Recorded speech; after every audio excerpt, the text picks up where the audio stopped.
Hello students. आज हम digestion के अंतर्गत एब्जॉर्प्शन यानी अवशोषण का अध्ययन करेंगे।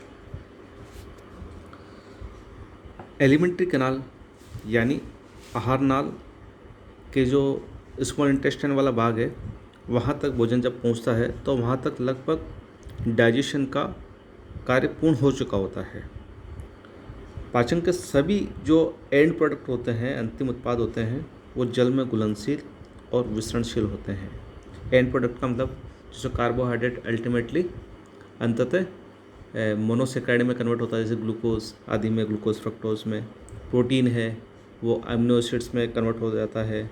जो वसाएं हैं वो फैटी एसिड और ग्लिसरॉल में कन्वर्ट हो जाते हैं। तो ये इनके डाइजेशन के यानी पाचन के एंड प्रोडक्ट होते हैं, अंत उत्पाद। डाइजेशन के लास्ट में ये जो चीज़ें हैं, कार्बोहाइड्रेट, प्रोटीन और वसा, वो इन सरल रूपों में कन्वर्ट हो जाती है। शरीर में इन उत्पाद का उपयोग कोशीय उपापचय में होता है और आहार नाल से इन्हें शरीर की समस्त कोशिकाओं तक पहुंचाया जाता है और ये पहुंचाने का कार्य करता है ब्लड और लसिका तंत्र। ये जल, विटामिन और लवणों के साथ साथ इंटेस्टाइन की अर्धपारगम्य म्यूकस झिल्ली में से विसरित होकर ब्लड और लसिका केशिकाओं में पहुंच जाते हैं। खाद्य पदार्थों के विसरित होकर ब्लड में पहुंचने की क्रिया को ही एब्जॉर्प्शन कहते हैं। यानी भोजन पदार्थ जो ब्लड में से इसमें आंत्र में से होकर जब ब्लड में पहुंचते हैं तो उसी प्रोसेस को बोलते हैं अवशोषण। अवशोषण मेनली छोटी आंत्र में ही होता है, स्मॉल इंटेस्टाइन में। और छोटी आंत्र अवशोषण के लिए अनुकूल होती है। ये अनुकूल क्यों होती है? क्योंकि इसमें 4 पॉइंट इसकी हम बात करते हैं, जिसके फलस्वरूप छोटी आंत्र अवशोषण के लिए अनुकूल होती है। पहला, इसकी जो म्यूकस झिल्ली होती है, जो आहार नाल का जो अंदर की लेयर बनाती है म्यूकस मेम्ब्रेन, उसकी हम बात कर रहे हैं, वह बिल्कुल प्लेन नहीं होती, बल्कि उसमें बहुत सारे उबार या फोल्ड पाए जाते हैं। इन फोल्ड को वेलवुली कोनिवेंटिस या फोल्ड्स ऑफ केरक्रिक कहा जाता है। इसके फलस्वरूप क्या होता है, इसकी हम आगे बात करेंगे। उससे पहले हम समझते हैं कि इन फोल्ड्स के अलावा भी जो अंदर का जो स्तर होता है स्मॉल इंटेस्टाइन का, उसमें कुछ छोटे छोटे उबार और पाए जाते हैं। जैसा कि डायग्राम में आप देख रहे हैं, ये जो उबार है इनको बोलते हैं रसांकुर या विलाई। इसके साथ ही म्यूकस झिल्ली की जो हर कोशिका होती है उसकी सतह पर भी कुछ उबार पाए जाते हैं, जिनको बोलते हैं सूक्ष्मांकुर या माइक्रोविलाई। विलाई तो ये जो बड़े उबार दिख रहे हैं ये विलाई है, इस डायग्राम में आप देख रहे हैं। और माइक्रोविलाई है जो हर कोशिका पर जो ब्रश बॉर्डर के समान जो संरचना है, ये आप देख रहे हैं, ये है माइक्रोविलाई। और विलाई होते हैं जो बड़े, जो उंगली जैसे उबार दिख रहे हैं, उनको बोलते हैं विलाई। तो ये जो फोल्ड, विलाई और माइक्रोविलाई के फलस्वरूप क्या होता है कि जो आंत्र का जो अंदर का जो स्तर होता है, वो सतह वह कई गुना बढ़ जाती है, लगभग 600 गुना ये बढ़ जाती है। और इतना ये सतह बढ़ जाती है तो उसका मतलब क्या है कि अवशोषण के लिए, पचे हुए भोजन का अवशोषण के लिए एक बहुत बड़ी सतह मौजूद हो जाती है वहाँ पे। फिर दूसरी एक और जो खूबी होती है अवशोषण के लिए, वो ये है कि जो म्यूकस झिल्ली की जो कोशिकाएं होती है उनमें एब्जॉर्प्शन यानी अवशोषण का एक विशेष गुण पाया जाता है। तीसरी खूबी ये है जो कि अवशोषण के लिए अनुकूल होता है, वो है कि जो स्मॉल इंटेस्टाइन होती है उसमें भोजन काफ़ी समय तक रुकता है, जिसके फलस्वरूप अवशोषण के लिए काफ़ी समय मिल जाता है। उसके अलावा जो इंटेस्टाइन होती है उसकी जो दीवार होती है उसमें क्रमानुकुंचन होता है, पेरिस्टाल्सिस होता है, मूवमेंट होता है, संकुचन और शीतलन होता है, जिसके फलस्वरूप क्या होता है कि जो पचा हुआ भोजन होता है वो बार बार जो कोशिकाएं होती है, अवशोषित कोशिकाएं, उनके संपर्क में आता है, जिससे जो पचे हुए भोजन का अवशोषण होता रहता है। तो चित्र में आपको एक तो विलाई दिख रहे हैं, ये उंगली सामान एक माइक्रोविलाई दिख रहे हैं जो हर कोशिका से निकले हुए उभार होते हैं। अब हम बात करते हैं कि जो विभिन्न पदार्थ होते हैं उनका अवशोषण किस प्रकार होता है। सबसे पहले हम बात करते हैं एब्जॉर्प्शन ऑफ ग्लूकोज, यानी ग्लूकोज का अवशोषण। तो भोजन में उपस्थित कार्बोहाइड्रेट छोटी आंतों में अग्नाशय के एमाइलेज द्वारा पाचित होकर माल्टोज, सुक्रोज और लैक्टोज में कन्वर्ट हो जाते हैं। कार्बोहाइड्रेट माल्टोज, सुक्रोज और लैक्टोज में चेंज हो जाते हैं, जो कि डाइसैकेराइड होते हैं। और ये डाइसैकेराइड आगे फिर उनका डाइजेशन होता है, जिसके फलस्वरूप ये मोनोसैकेराइड में कन्वर्ट हो जाते हैं। जैसे ग्लूकोज, फ्रक्टोज, ये मोनोसैकेराइड है, इनमें कन्वर्ट हो जाते हैं। और जो स्मॉल इंटेस्टाइन है उसमें ग्लूकोज, गैलेक्टोज और फ्रक्टोज व पेंटोज की तुलना में तेज़ी से अवशोषित होते हैं।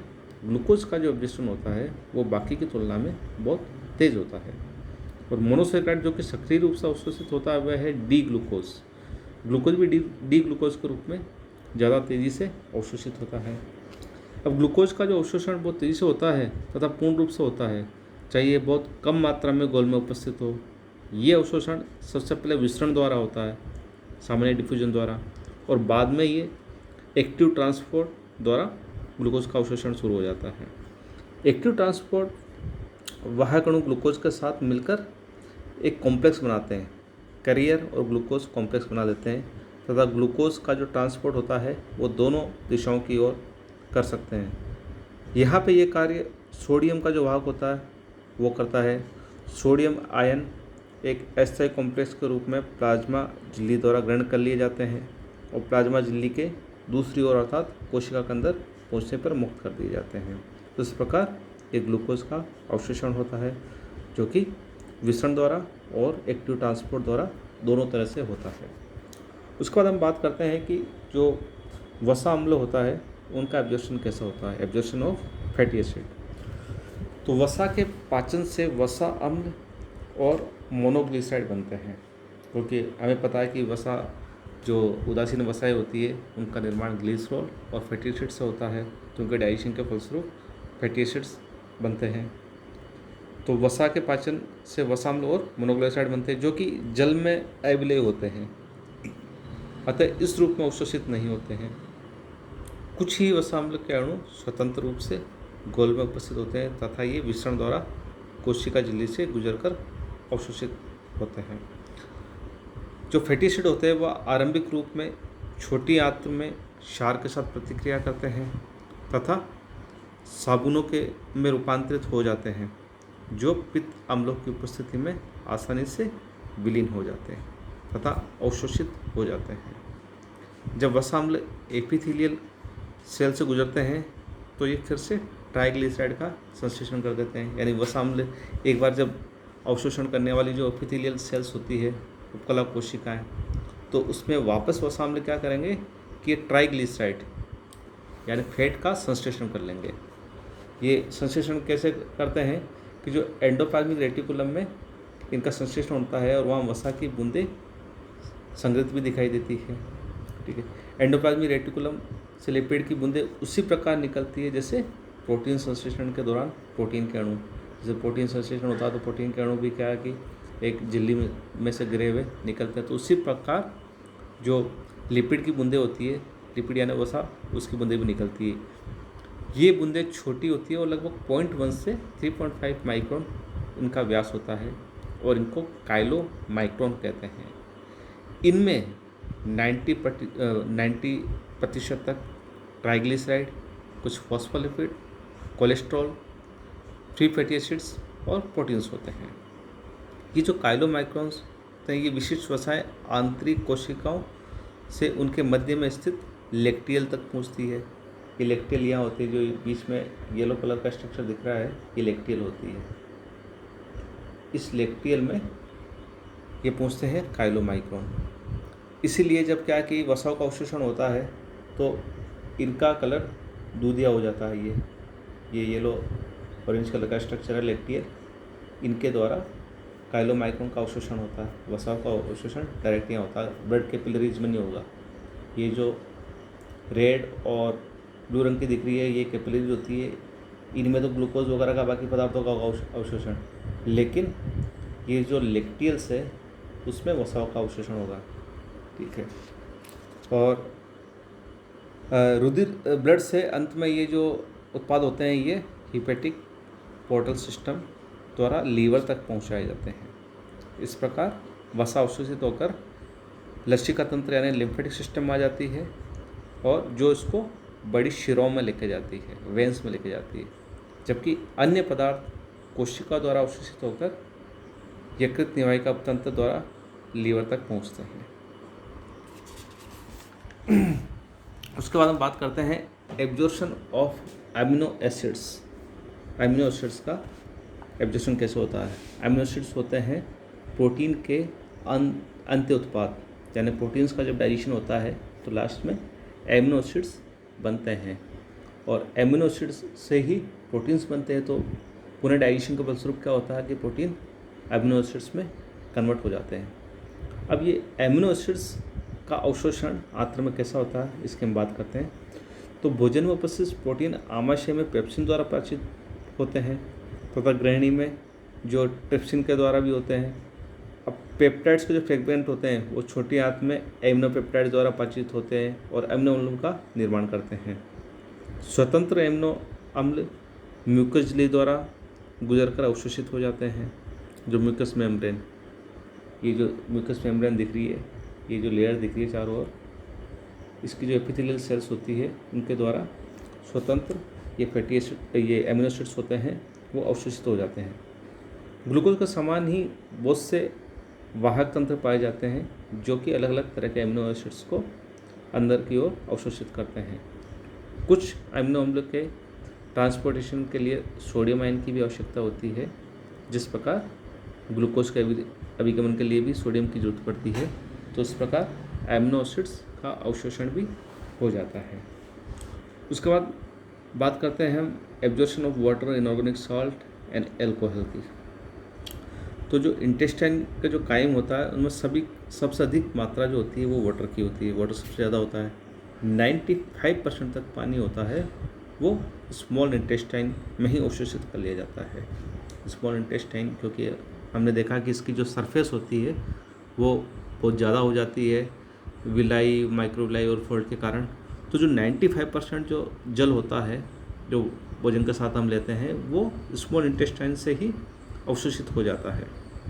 और ये जो अवशोषण होता है ये सिंपल डिफ्यूजन यानी सरल विसरण द्वारा होता है और पानी के साथ साथ अन्य जैसे sodium, chloride, potassium, magnesium, iron आदि भी अवशोषित किए जाते हैं। मुख गुहा और ग्रसिका आदि में कोई अवशोषण नहीं होता, लेकिन एड्रेनलिन, क्लोरमेथिलाइन, टेस्टोस्टेरोन आदि थोड़े बहुत इन भागों में एब्जॉर्ब कर लिए जाते हैं। उसके बाद हम बात करते हैं कि वाइटामिन्स यानी विटामिन का अवशोषण किस प्रकार होता है। तो वसा में घुलनशील विटामिन जैसे ए, डी, ई एंड के को पाचित नहीं करना पड़ता है। ये भोजन से अलग होकर आमाशय में वसा में घुल जाते हैं और छोटे आंत्र में आ जाते हैं तथा ये अवशोषित हो जाते हैं। ए, डी, ई के हम जानते हैं कि ये वसा में घुलनशील विटामिन है। ये भी जिस प्रकार वसा का विसरण होता है उसी प्रकार एपिथेलियल झिल्ली द्वारा विकसित हो जाते हैं। पानी में घुलनशील अधिकतर विटामिन विसरण द्वारा अवशोषित हो जाते हैं। बी और सी जो कि जल में घुलनशील विटामिन है वो विसरण द्वारा अवशोषित होते हैं या वाहक द्वारा अभिगमित किए जाते हैं। पचित भोजन का अवशोषण न सिर्फ छोटे आंत्र द्वारा होता है लेकिन अवशोषण पाचन मार्ग के अन्य भागों में भी होता है।